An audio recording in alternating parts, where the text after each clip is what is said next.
All right. Well, all right, ladies and gentlemen, I want to welcome you to our policy committee meeting for today on August 12th.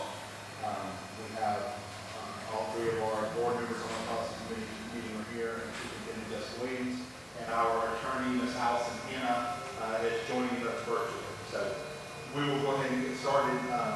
Before we do, we are aware of some of the damage that's been done from the storm, and our thoughts and prayers with those who are still suffering from that. Ms. Williams, before we get started with the policy committee meeting, since we are live, do you want to just make mention of what our kind of current strategy is going forward? Yes, and thank you, Mr. Irwin. Just wanted to first of all just say that our hearts do go out to those families who are still suffering the after effects of Tropical Storm Dennis. And school districts are very well aware that there's some areas that still have this issue. However, we will have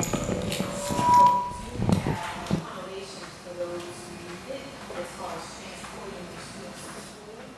If you're able to get your child to the closest elementary school in your attendance zone, we will have a bus to transport your child to the appropriate school, whether it be Blackstreet Early Childhood Center or the middle school or the high school.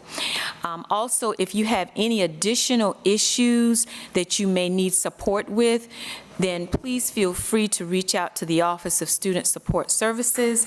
That has been placed on our district website, how to contact that office, and they will be more than happy to assist you. Can you let them know the time you will be able to drop the kids? So the time that you will be able to drop your kids off depends upon the time, the normal time that your kids are picked up at your home. So if your kids are normally picked up at your home at 7 o'clock, then you need to have your child at that elementary school at 7 o'clock. And in the afternoons, your students will be dropped back off at that hub location, and then we're asking you to pick them up. So the times are the same times that they would normally be picked up on a bus and the time that they would normally be dropped off. Thank you, Superintendent Williams. Board members, Superintendent will call this policy committee meeting to order, and we'll jump right in. First item is item 1.02. It's policy BL, which is the trustee portrait. Someone please correct me if I'm wrong, but I do not believe that this policy is in question or there's any change that's being suggested to this policy. Rather, there may be some discussion about whether older board members who have served previously meet the criteria for this policy, and we have yet to recognize them. Superintendent Williams or Ms. Linda, is my assumption correct on that? That is correct, and we are in the process of searching records to try to verify years to make sure that we are recognizing all who should have that recognition. So that is correct. Okay. There's nothing in the policy that needs to change. So board members, unless you have some other question, I don't think that policy was included for any kind of change, rather just to make sure that we were implementing it correctly. I have one question. When this was put out, was it, from my understanding, did we reach out to the community or we just did a selected group that we knew of? I thought it was already advertised and just those two, but did we actually put the invitation out there or? So unfortunately, Ms. Simmons, I think amongst all of us at the table, I think you're the only one that was with the board then. And that's what from my understanding, we did put that invitation out and was waiting for response. For former board members that they thought they, who have spent several, I think it was, what was it, 28 years or more? So, yes, ma'am. And it was only those two. Okay. But I'm sure that if there is other, or if anyone know of anyone, then we will. I do think, and Ms. Simmons, I don't think it's a great number, but I do think there are one or two that have brought up some inquiry about whether or not they met those years or whatever. And so I think that's what this is. I don't think there's any, like I said, any change or anything. I think we just want to make sure that anybody who meets that criteria has been recognized appropriately according to the policy. So one question, you said you think, so they're uncertain, we just need to research their time? Correct, and I think Ms. Linda has been diligently, but she's having to go back through newspaper records and. Two files that are this thick that Christine told me about, and I'm going through those, and those records go back to Don't the registration have that 1966. information? I can check with them too. Yeah, because that would probably be the simplest way. Some of those records go back to 1966. Okay. Mr. Saviner, anything else on that? No, sir. Policy 1.03, this is policy GBEBA. This is the employee dress code. I know that we had talked about this, or we had it on our agenda to talk about the last meeting, and Superintendent Williams at that meeting asked that we not do any changes to the dress code policy, but I do notice, Superintendent Williams, that there is an additional kind of letter attached in our packet, so if you want to speak on that. Most definitely. So a part of that policy, the last sentence says the superintendent is responsible for developing and publishing appropriate guidelines to employees. So I've done that. That's what you have in your folder. And it also says that it should be published as well. So I have published this in our instructional leaders handbook, and we reviewed this at our leadership retreat and at our first principals meeting, so all of our principals are well aware of this dress code for staff, and they are implementing this for beginning in the 24-25 school year. Okay. Board members, again, there was some discussion, at least on my part, about maybe some possible changes to the employee dress code, but Superintendent Williams asked that we kind of hold off on that and give her a chance to implement some things. So unless you have some issue that needs to be addressed or some language in that policy that you won't currently change, I think we will leave it at what Superintendent Williams has given us for the time being. She has done her homework, I accept it. All right. Thank you. Mr. Stauber, anything? Happy with it. All right. Next, we will go to item 1.04, that's policy IMB, and that is teaching about controversial and sensitive issues.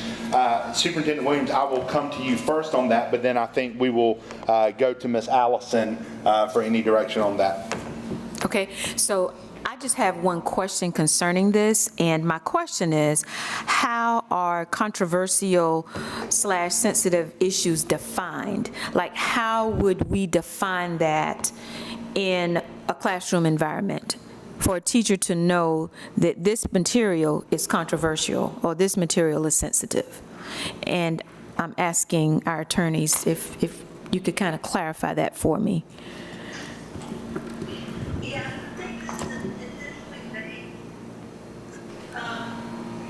Do we have her turned all the way up?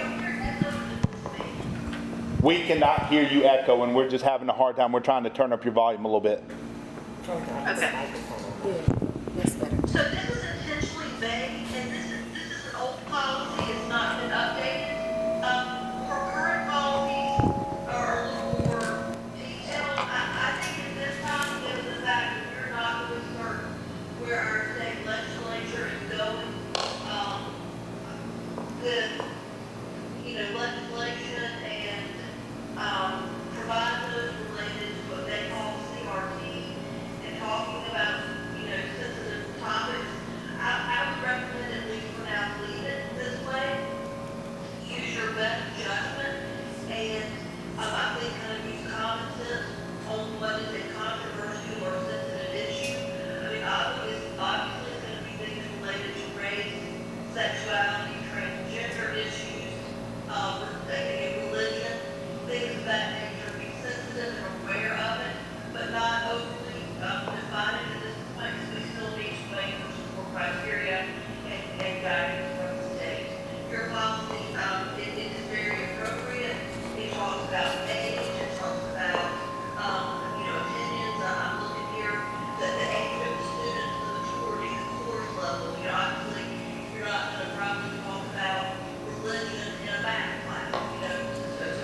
that nature.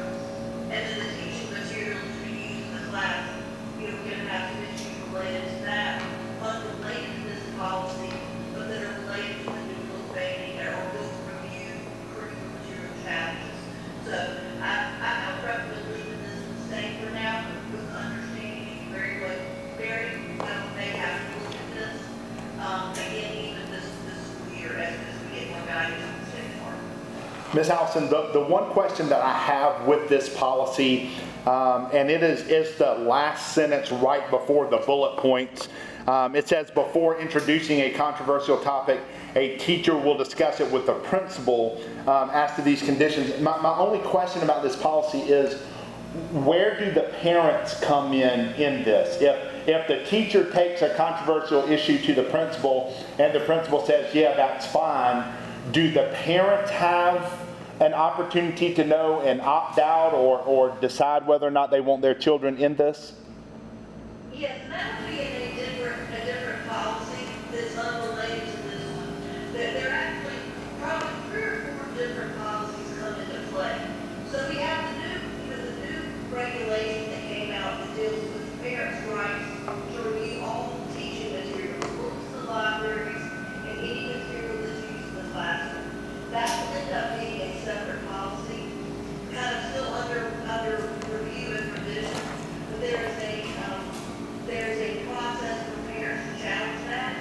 The districts for your libraries, many districts have opt-out policies that say my child cannot check out any books without my permission, or you can check out books of this nature. You already have your policies that deal with comprehensive health, which kind of, otherwise is known as health ed or sex ed. You already have policies and practices that deal with this. This is kind of a catch-all policy. And at this point in time, I would just leave this as we know that we're going to be having to make changes and modifications to other policies. Okay. Well, I have one question. Do you think it would be necessary, just from the conference on yesterday, that there's something different that they are introducing for the classroom, that parents should get a sign-off slip? If it's something different, and just to cover the district, just have them sign off saying yes or no, I want my child to be or not to be a part of, or is it not necessary? The only thing that by law you're required to send out is when it's time to do comprehensive health. Again, there's other policies that are no sense. And you already have policies and procedures in place for that. You want in the document materials, your actual books and curriculum materials are on the state approved list. If you have a particular topic that you know you think is going to be controversial, then always err on the side of caution and let parents know. But, for now, I would leave this as it is and know we're working on the other policies as they're coming down from the state. And, we still don't know all of how that's going to work out with different court challenges. Okay, thank you.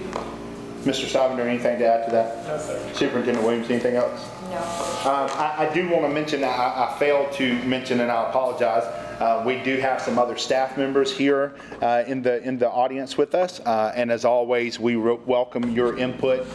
Staff, if you have anything to add to any of these policies that we're discussing, we welcome that, okay? Moving right along, item 1.05 is policy JFABD. This is admission of homeless students. Board members, you have a copy of the current policy, and then you also have a copy of suggested revisions submitted to us by Dr. Reed. So if it would be appropriate, Superintendent Williams, I'm just going to turn this over to Dr. Reed. Most definitely. And let her present some of these revisions and the need for them. Thank Dr. you. Reed, we got your microphone, okay. All right, thank you so much. Good afternoon, board policy members, and thank you for the opportunity to speak on behalf of policy JFABD, admission of homeless students. I want to thank you, board members, for taking up and reviewing the policy at this time. As you can see, the policy was issued back in March of 2016. As we prepare to continue to go through compliance reviews through our program offices, it is prudent for us, and they would like us to show that we're constantly updating our policies accordingly. So what we've done with this particular policy is updated according to the language from the McKinney-Vento Act, which serves students who are experiencing homelessness. So once again, we wanted to update the policy to reflect that language. The language aligns with the regulations and the requirements of the McKinney-Vento Act, and it assists us in being compliant for when the program it will be reviewed in the future. The red language you see there are in fact some of that language that we've placed in there, and if you have any questions about that, you can of course share that with me. But the biggest thing I want to show is that the references, the legal references are listed under the federal law. And Attorney Allison, I do see where we've referenced No Child Left Behind. We will be replacing that language, if that's appropriate, to reflect the Every Student Succeeds Act of 2015. That's going to be the law that kind of reflects what we're doing here. And that law also updates the Elementary and Secondary Education Act of 1965. Any questions? So, I'm sorry, go ahead. That's okay. No. I do have one question because it's on the, I think the second page at the top where it says the superintendent will develop administrative procedures to implement this policy, and there's 2 question marks there. I didn't know if that was from state guidance there or if there's a question about that. Right. Can you Sure. share a little more about that? The question is only, in fact, if we want to leave it that way. We could very well say that the policy can be promulgated through the Office of Federal Programs. It can either be promulgated through the McKinney-Vento Homeless Liaison, etc. That's the only reason why we have that there.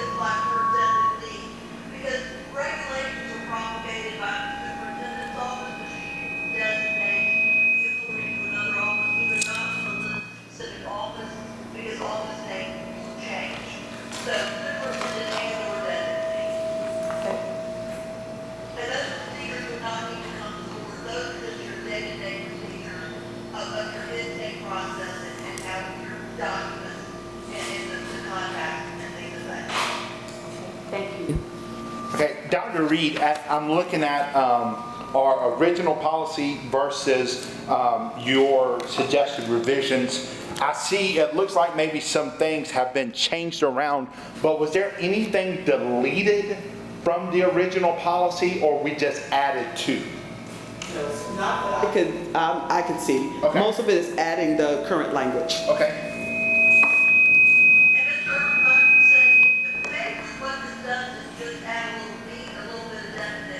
Gotcha. The law itself is not changed. Okay. But it just gives a little more meat. Okay. Mr. Stavender, Ms. Simmons, any questions or anything to add? The only question I would have would be the section about an unaccompanied youth. What is our definition of an unaccompanied youth? In those situations, That's a typical definition of the law, and it's basically of a youth who doesn't necessarily have a parent, and I think Dr. Reed can probably explain it better, but it might be that there's a 60-year-old child who lives with a grandparent who is not a guardian, and so that child is technically unaccompanied youth because they're not with a parent or guardian, or they could be living with a friend, but they are living in your district, they've not been kidnapped, they shouldn't be somewhere else to go.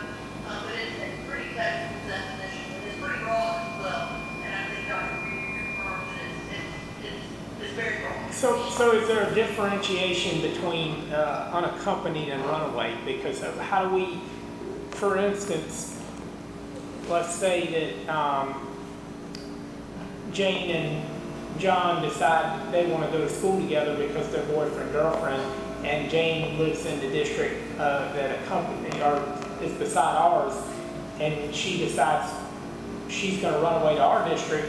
You know, how do we deal with that situation? Well, I think Dr. Reed can speak to that better. There are procedures in place, and it's not just that a 60-year-old can decide they want to go to school somewhere else. They have to truly be unaccompanied and not have the support of a parent or guardian that we can Dr. Reed? That's correct. That's correct. It's not that a juvenile individually makes the decision of his or her own accord. Usually the situations we see in those of my colleagues that we see around the state are students who have just, for whatever reason, separated from existing homes, or they may not have parents, or they may not have guardians.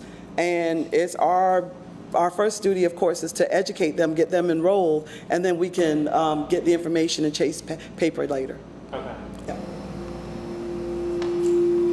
Board members, any other questions?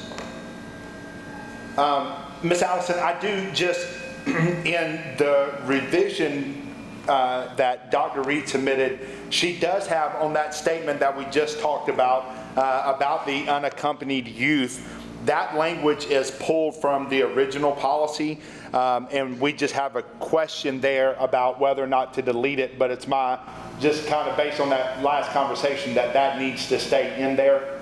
I don't think it's added, and that was a question of kind of, I don't think that's actually static. That's the term that's actually static. Okay. And Dr. Reed, is that acceptable, or did we have that as marked as delete for any other reason, or? I was going to say, which one? If on your page with the red writing, the very last part there on page 1 that says an unaccompanied youth or parent legal guardian, we have it just has delete and a question mark. Are we not looking at the same document? Okay, now on the Okay. second page. Okay. Yes, Okay. everything's fine. All right. Superintendent Williams, anything else to add there? No, I think we're good with that one. Okay. Let me keep myself in order here. Item 1.06, policy KBE and KBER, which is relations with parent organizations. And board members, this relates to a new, I think, law that deals with our booster clubs and PTA organizations and stuff. So I'm going to, Ms. Allison, if it's okay, I'll just turn this over to you for you to explain this to us. This is required by law. You don't really have an option on this one. And what it says is that effective August 1st, any organization, parent organization or group that you have that raises money that is to support students have to register with the board. That does not mean you have to approve them, but they have to register. They have to give you their officer names. And for their ones who are treasurers, that they financial officer or treasurer, they have to undergo a background check. So it would be basically a spreadsheet that is kept when you have a booster club at each of your schools. The officer's name has to be listed each year, and the financial officer has to undergo a select background check. That is, they can do this through the, whether it's your superintendent's office, whether it's the finance director's office, but it comes to you all in a spreadsheet.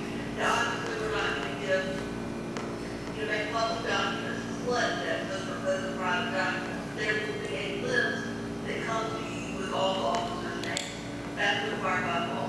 It's been known as the booster club law, but the way that it's written, it actually includes your PTAs, PTOs, any group that raises money for your students. So I do have one question. Thank you, Allison, for that explanation. So in the policy, it states that the groups must register with the board by August 1st. So if this is passed, and being that August 1st has already passed, do we have leeway to go ahead and get this done by, say, by a certain date? This all passed recently. Boards are all across the state are still adopting policies. Yes, go ahead and pass this policy, so it can be a first reading and move your second. But go ahead and send out an email. You can always require people to do something that's not in policy. Say this policy is passed on first reading based on state law. We need this information for you. And go ahead and get that out to people, tomorrow, this week, Friday, if you need to start gathering this information to do background checks. Okay, thank you. So, Ms. Allison, just clarification based on that. I think our agenda has already been set for tomorrow's committee of the whole. So we're talking about our next board meeting being on the 20th. can we go ahead now, Superintendent Williams, can she go ahead now and say, even before we do first reading, and say, let's get that list of officers and let's go ahead and get these background checks underway? Absolutely, because by law you have to do this, it says you have to adopt the policy, but it also says you have to do this. Okay. Yes. Okay. Go ahead and send out that information, start gathering that information. Okay, thank you. Yeah, go ahead and say Yeah, Dr. Wright, say whatever you need to say. Third paragraph policy, second sentence says, the board has final authority over all money raised to benefit school or district programs.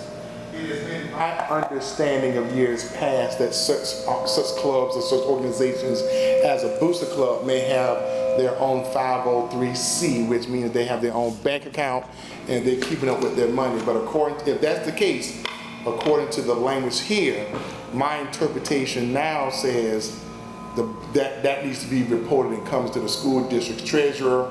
Some kind of line item needs to be created for them, because now that puts the board has authority over that finances that are raised.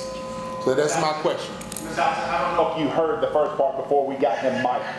I'm here enough, so these groups do usually have some type of different, 501c3 status. However, let's take it just truly back to the booster club situation. What I'll tell you is the government and the law and the courts, they impute any money that's raised by these booster clubs and spent on athletics in particular to the district. And think about it in the sense of Title IX sports, not anything else, but if you pay for your football team to have a meal before they go to away games, and you don't pay for your cheerleaders to have a meal to go to the same game, the OPR looks at that. If you have lights on your baseball field but not your softball field, the courts look at that. They do look at the OPR does and what these organizations spend and provide for your organization, your different teams, whether they're part of the district or not. So that's why it comes into play. Because you can't get by with saying, well, it's not the district that didn't provide the meal or the light for this field, it was our booster club. It helps with what you do, and that's what this is getting at. They're saying that regardless, you do have some control over the money that's raised on behalf of you and your name. So just for clarification, and I think that we've done this in the past, but the district still has monitoring capabilities over these funds. Is that basically what it's saying?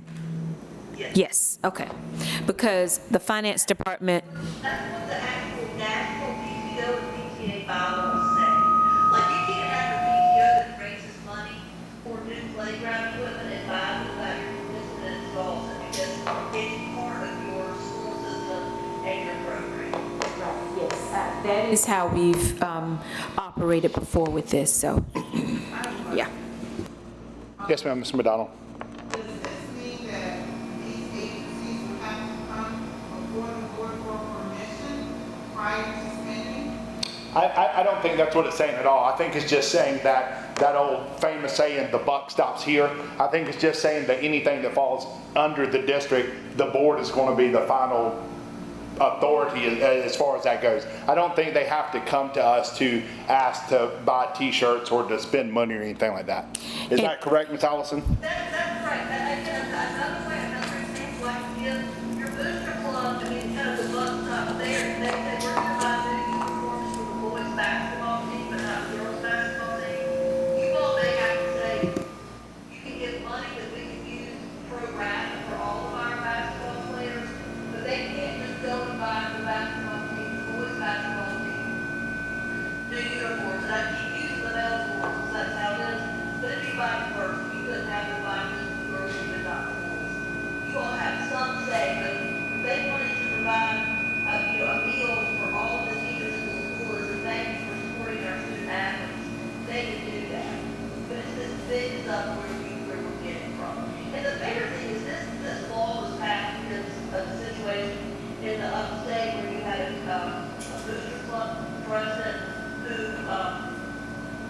invest a good bit of money. The district or the school should have known had a propensity to do that. That's how this came about, kind of, big situations, make big loans. So, this is a new way just for y'all to have some control and oversight over what's going on in your schools. Right, That's a big thing. right. And in addition, the finance department will audit those records as well. They're able to audit and monitor their records. So basically, I just need to ask a question. I understand we did have a situation, before, but my whole question to you is if they're gonna put on a fundraiser for a specific, item, I feel that wouldn't they have control over what they want to do with fundraising, how they're gonna spend it? It should be, I just feel that I don't want us to have to dictate what they can and cannot spend their money for. If, just to be on the safe side, and once this has been, passed, I just feel that details need to be written so they will be an understanding of what they are required to do. Well, so for example, your PTAs and PTOs by their bylaws that are required by their national associations already have working cooperation with the schools. They can't just come up and say, oh, we need a new playground. They, by their bylaws and the association, they have to work cooperative. So that's already happening. And again, you have to be careful if you do want to have some say over some of these sports things, because of Title IX issues. You can't, spend extra money on boys as opposed to girls. I know the football team raises money, we have this issue. So this does nothing other, I think the big point of this, the biggest point of this law is for you all to know what organizations are raising money on your behalf, who the officers are, and then a background check for acting such as money. Those are the things to consider. And you do need to be aware of what people are raising money for your schools, because your programmatic needs that. Mr. Salvator, Ms. Simmons, any other questions or comments on this policy? No. Superintendent Williams, anything else? Members of staff, any other questions or concerns? Concerned, but no questions. Thank you. I do, and Superintendent Williams, I know you have made note of this already, but please do, let's go ahead and get this information to all of these groups, and let's go ahead and get the list of officers and go ahead and start with these background checks, even as we're waiting for our meeting to do first reading on this. Let's go ahead and try to get a head start on this. Most definitely. Okay? Board members, our last policy on our agenda today is a model policy. I believe, Ms. Linda, please correct me if I'm wrong, that was sent to you by the South Carolina School Board Association? Correct. Okay, and so this is a model policy for parents' rights and responsibilities. Hopefully you've had a chance to look at this, but I am going to turn this over to Ms. Allison for her input as we kind of go through this. Yeah, this is model policy that just deals with the rights between the parents and the schools. And what I would, posit is there's nothing controversial in this. It's things that should already be happening.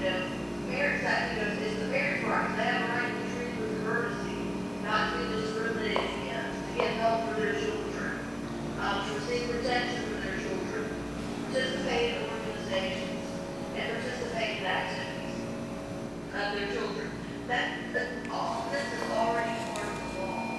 And then, the information they can receive, and, they already have a right by law to receive information about their children, their education, progress, participating needs. All this is subject to the fact that they're not prohibited by court. They already by the law have a right to get their child's education. So this is just kind of putting into place things that already exist. And it says,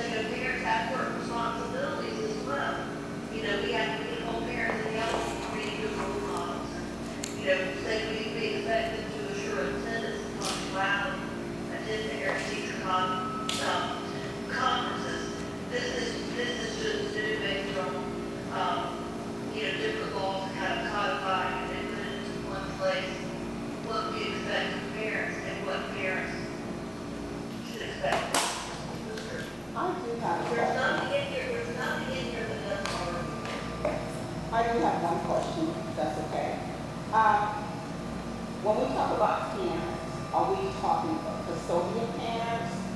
Because sometimes that could be a little bit funny when it comes down to what parents have the legal right. And so when we're putting in, go ahead. This specifically says it's for custodial and non-custodial, but it's limited if the non-custodial parent is limited by court order. Because by law, custodial and non-custodial parents have the same rights to participate in conferences, to receive education and medical records, to attend events, unless there's a court order, and that is captured in here. So Unless there's a court order, okay, because what was explained to me when I went through the legal perspective with this was, if there is a custodial parent who has full custody of this child, they are not married, there has never been a court order, that particular parent have the right to say, non-custodial parents cannot have any information on this child. Is that still?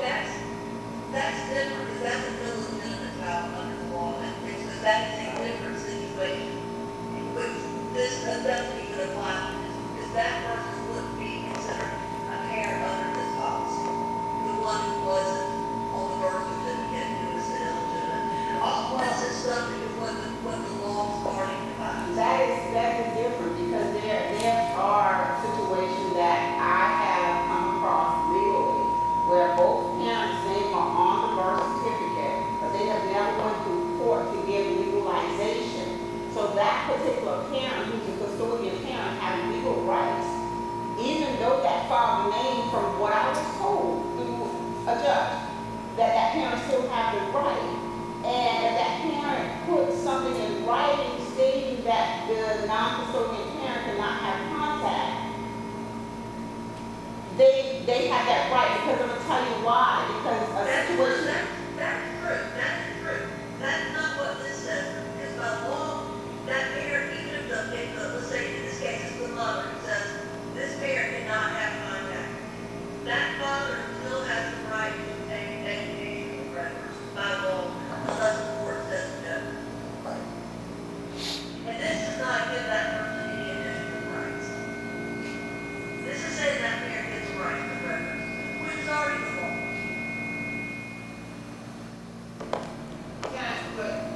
Yes, ma'am. That is, So what you said is correct, essentially. I agree with it. That parent can say, no, they can't come pick up the child. so they have access to the paper records, the educational records, but that doesn't give them access to the child during school hours as an observer. Is that correct? Ms. Allison, I couldn't hear that. the question was, in what you just said, that non-custodial parent has right to the records, but that does not give them any right to like come into the school and be an observer for that child or anything. It gives them no additional right to what the law already gives them. So yes, you're right, that is correct. Okay. Yeah, all right, that was my question. Ms. Simmons, Mr. Stivender, anything else in regards to this parents' rights and responsibilities model policy? Superintendent Williams. Yes, I just want to say that we will make sure that this is placed in our parent resource guide. So our Office of Academics and Student Affairs will ensure that this goes into that guide. And also, principals will be asked to give this information to parents because, you know, it's good to have the policy, but the parents need to know what their rights and responsibilities are as well. So we're going to ask our principals to give it to our parents and review it during open house or during parent conferences so that parents will be well aware of what their rights and responsibilities are. Ms. Allison, since this is a model policy in everything that Superintendent Williams just said, do we need to wait until this passes second reading before we do that? I would wait because it can still be modified. It's not required by law at this point. There's no deadline. So I would wait on this until we back passes. Okay. And again, what I'm saying is this does nothing more than what is already in law. So there's no sense of urgency because this is what the law already says. It's just all in one place. Gotcha. And this is nothing but just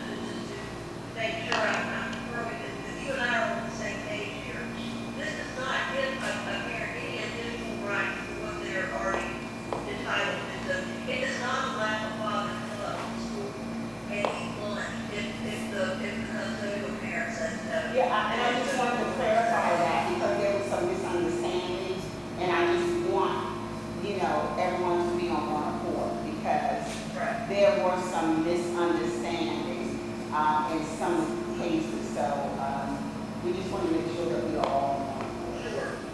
Right. It also, it doesn't give any parent, it doesn't give that parent right to come up and take the child out of school. It doesn't give anybody anything they're not already entitled to. So that same parent may not be able to participate in the IEP or a discipline conference. They may get the information related to it, but so if it's not giving anybody anything they're not already entitled to, it's just kind of working best practices. Superintendent Williams, did you have anything else on that one? No, that's it. Okay. Other staff members, Dr. Wright or anybody else, anything on this? Okay, so Ms. Allison and board members and Superintendent Williams, I just want to run back through our agenda very quick. And Ms. Allison, if you can kind of keep me straight here. Item 1.02, Policy BL, the trustee portrait. We are not doing anything with that. That is just kind of making sure that we are abiding by that. Policy 1.03, GBEBA, the employee dress code. Again, we're not doing anything with that. We just got that extra information from Superintendent Williams. 1.04, Policy IMB. We're not touching that now because we're still waiting for further guidance from the legalities of the laws that are being passed. But we are going to go ahead and move forward with first reading on 1.05, 1.06, and 1.07. Do I have that correct? Correct. Okay. Board members, are y'all good with that? Yes. Okay. Superintendent Williams, is there? And I want to just make sure that I've noticed the sentences and we're on the same page. I'll go back on this model parent rights and responsibilities before we're reading. But if I keep home and if I see something Jack and I can want, we'll let you know. But I don't think there's anything. But just because we'll go back. The reason why I wanted clarity is, I've had a friend in a different state, which a situation occurred, and the father's name was nowhere on the information. And that father came into the school and checked the kid out and took the kid out of state. Yeah, that's not. And that was a lawsuit. So I just want to make sure that we are all on the right page about who has the right and who doesn't. And Yeah, that's not impacted by this law. We'll go back. Okay, Yeah. But yeah. thank you. Thank you, Ms. Allison. Board Member Sonder, anything else before we adjourn this meeting? No, sir. Board Member Simmons, anything else? Superintendent Williams? Good. Staff? Madam Superintendent, please, take my attention, we go back to policy. Something in this language is, that he could bother me as a result of your responsibility. Ms. Allison, we're going back to the Can you get the mic? KBE, the one about the Booster Club and the organizations. Our Assistant Superintendent, Dr. Wright, just has a question about that. I think about the board having the final authority, I think. Yes, sir. What's turning in my head is the superintendent's responsibility factor as relates to the board having final authority over monies raised and benefit for the school. And I think a point that Attorney Allison brought up was a good example of the possibility of embezzlement and that occurring in the school district. And this is going to have implications for your superintendent because she reports to you regarding that language. The board has a final authority. So I would like to recommend, if that be the case, because I don't know the practice in the school district regarding this, I would like to recommend that in that second paragraph that an insertion says that those organizations are required to submit some kind of quarterly finance report to the superintendent or his or her designee, could be the chief finance officer, for accountability purposes. Sure. Because I just get concerned about the superintendent's responsibility regarding if people don't do their due diligence. Sure. So my first question will be, Superintendent Williams, do we already have procedures in place for these organizations where they report to us quarterly, monthly, yearly statements? So I do know that there are responsibilities that we have already divvied out concerning this, but I'm not sure if it happens on a quarterly basis. I'm thinking that it happens on a yearly basis, that these books are audited yearly, but Dr. Wright's recommendation, I think, would help us to make sure that these financial statements are being handled correctly along, and not waiting until the end of the year to see that some little quirks have been happening and we weren't aware of. So I am very much in support of adding something that talks about quarterly reviews. This is what I would like to do, and Ms. Allison, please tell me if I'm out of order in this. Dr. Wright, if you would just email us that suggested language that you have, and then we can allow our attorneys to kind of go over too. But we have not even got to first reading of this policy yet. So if you can just kind of email that suggested language, and then we can have our attorneys go over it, and then that'll give the whole board a chance to look at that. Ms. Allison, is that appropriate? That's good. One more thing we do need to talk about before you go to first reading. Do you want the organization to pay for the background check for the officers or for the finance officer or the district going to do so? Okay. And we just need to include that language. Okay. Dr. Ms. Williams, currently, anyone who volunteers to act as those, And I think that, to correct me, Administrator, I think the background check, if you're a public body, is $25 per person. okay, what I was, and Dr. Reed can correct me if I'm wrong, in order to be on the PTA, the boost, well, I know the PTA and the PTO, and this statewide, in this district, this county, we have statewide recognition. They have to submit their application to be a volunteer before they can hold an office. And in their submission of their application, the background check is one of the provisions. So to be included in the state recognized PTA, that background check is already in place. So is in that this something that the district. Office of Federal Programs would be able to handle as far as taking care of those background checks as well? Because I do know for volunteers, yes, we do that, but I'm not sure if we do that for organizations. Exactly. We cover, new volunteers or folks who want to come into our schools, but sounds like a cat of another color. I mean, So they're not self-paid, right? No, not Right, currently. They're it's coming in just like volunteers. another So, volunteer. it is, So because they should fall in, they wouldn't fall in the under, same- currently, these are fundraisers. I think that since we've not done first reading, this is background, just get some more information on. Booster clubs are not required by any council, but you can create a booster club with the chess team. Sure. There's no governing body for that, so you put your policies to be clear whether district's gonna pay for the background check for those, it's only for finance officers. Right. If they're gonna make that for any organization, I mean, you can say the organization has to pay for the background check. I think part of If they're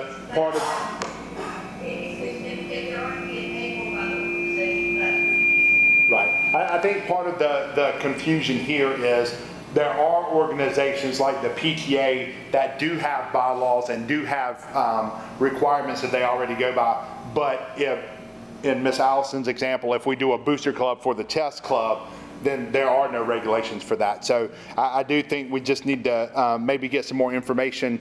And Dr. Reed, maybe you can help us on who is paying for what now, and kind of figure out going forward. We have to do this. This is law. So we're going to have to do these SLED background checks, and we just need to figure out, A, how many of these groups we have and how many officers we have, and then we need to figure out who's going to pay for all of these background checks. And I think we need that information before we send a letter out, so then we'll know exactly what Well, direction then we're we going. need, but also we need to start getting. Yeah. The officers and the background check.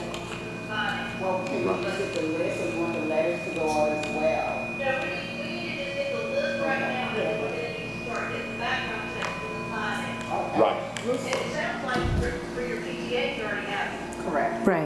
we'll start getting those lists Gather that Yes. information. immediately.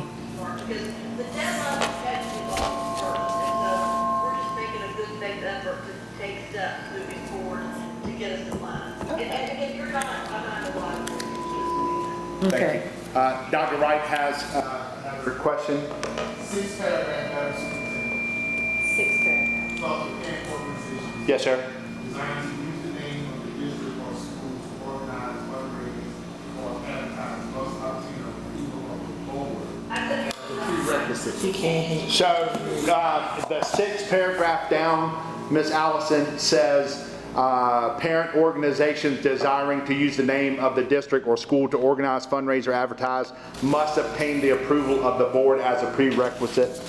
Do we have a mic for you now, Dr. Wright? Yes, sir. Okay, go ahead. Madam Superintendent, my recommendation is, what'll happen is, if any one of them want to do that, you would literally every time have to bring that and put it on the board agenda. So could the board consider that being an administrative function directed to the superintendent for approval and be brought to board as information?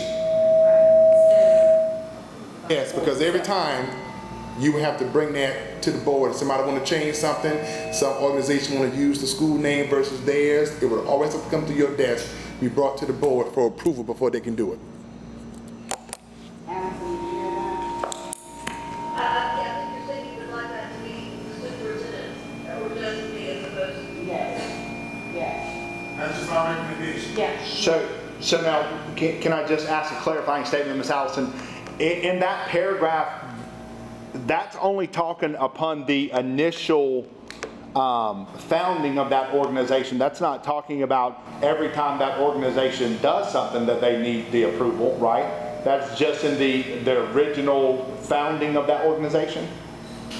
I would read that to be just the founding of the organization, so the Carlton County High School football booster club. Right. So if we wanted to start a chess club, that booster club, having never been created before, would have to get the approval. Which I don't have a problem if we want to Yeah, make but- that for the superintendent and not for the board, but I just want to be clear, that is not saying every time that organization wants to do something that they have to get approval. So if the interpretation from the attorney is founding, then the language in this policy needs to be Needs to change. founding, Yeah. and not, Yeah. not being interpreted as founding. Yeah, because when I read it now, it talks about when that organization wants to organize, fundraise, or advertise. So I think that the language needs to be changed to when it's founded, so it's clear. And so I read it as that it's clear that it says that, because it then says, continued use is contingent upon following these rules. So, but I understand exactly what you're saying. Again, this is the model policy for the school board association. It's just a model, it's for your consideration. Other than things that are required by law, which is they have to register by August 1st of each year, and you've got to do a background check by August 1st of each year, we're going to do our best this year, get caught up. There's some things that you have wiggle room that you can modify as you deem appropriate for your district. Again, Dr. Wright, I would appreciate it if you could include that in that same email as well. And that way we have something that we can look at before we go forward with first reading, if you would. Thank you. Anything else from our staff? Ms. Allison, anything else? No, again, I will look back to the policy for this sentence, and then I will not try all this. Again, call booster club, when everybody calls it, it's a parent. Thank you, Ms. Allison. Board member, superintendent, if there is nothing else, we will call this meeting adjourned. Thank you, Ms. Allison. Thank you, staff. Thank you. Thank you.